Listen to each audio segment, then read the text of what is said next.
দেখুন, আপনারা সকলেই সুখে থাকতে চান। এটা খুব স্বাভাবিক না? তো মহালয়ার দিন এমন কিছু দান আছে যেটা করলে আপনি সারা বছর সুখী থাকতে পারবেন।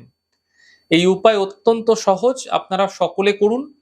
ভীষণ ভালো থাকবেন দেখবেন। তো মহালয়ার দিন ১ কেজি ২৫০ চাল নিয়ে নিতে পারেন বা বেশিও নিতে পারেন, কোনো অসুবিধা নেই।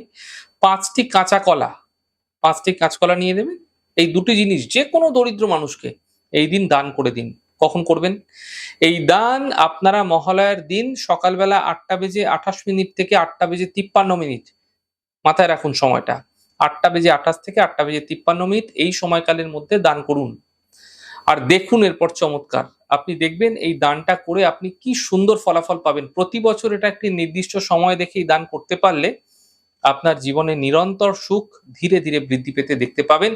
দেখুন অনেক দিকে অনেক পয়সা কিন্তু চলে যায়। কিন্তু এই সামান্য দান আপনাকে অনেক পুণ্য দেবে।